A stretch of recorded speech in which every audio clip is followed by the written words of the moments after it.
There's a popular pastime that has propelled its particular kind of playing into the present. There's an exhibit at the Maltz Museum of Jewish History about this pastime. Judy Feniger is the museum's executive director, and she's here to read us the rules for Project Mahjong.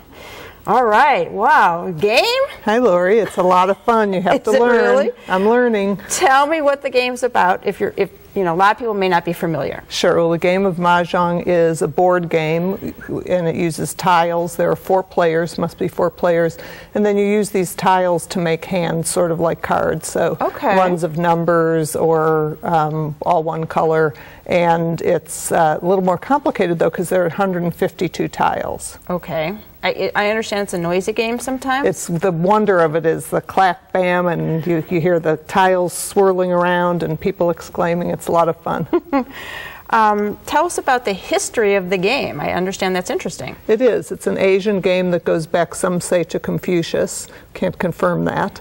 It was brought to the United States in the 20s by a Standard Oil executive who brought it to the United States, and it became a wonderful craze. What some of the tiles look like. Some of the tiles. And is this a scorecard? Scorecard, just wonderful old artifacts that are in the exhibition, and that's how you calculate your score and play the game.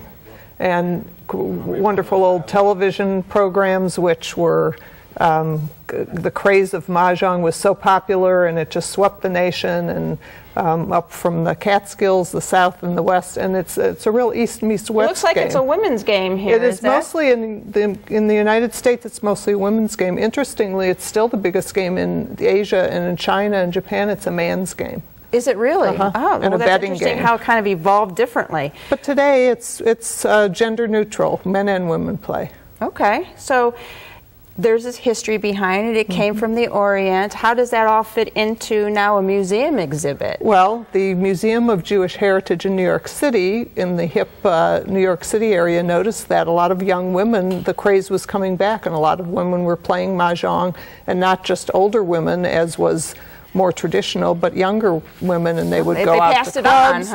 So if you go into clubs or hotels or homes or all over town, and so they created this exhibition. We're lucky enough to be the only Midwest venue to have it. So it's traveling around the country? It is. It's in Oregon before it came to us, and from us it will go out to the Skirball Museum in Los Angeles. All right, so we got to watch for that. Yeah. And listen for the sound of the tiles, right? Clacks. Yep. All right. I understand they even have tables where you can play, you learn how to play? They do. There's one in the exhibition itself, and when we went to look at the show in New York, we took our first lesson, and we decided we need more tables. So we've got 4 tables, so you can come in and book tables. We're also doing a tournament on February 13th. There's been lots of Maj tournaments starting to happen around Cleveland, East Side and West Side, and so we're going to do one. Are there some pros at the game? Well, there are some good players. They know their stuff. Okay. Well, we're going to have to check out that exhibit and learn how to play Mahjong. Sounds like it might be a fun game. Come see us.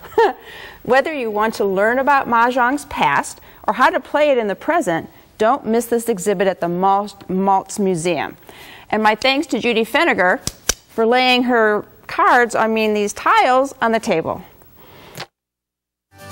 Find out more by calling the Maltz Museum of Jewish Heritage at 216-593-0575 or visit their website, www.maltzmuseum.org. Next, letting pictures tell the story.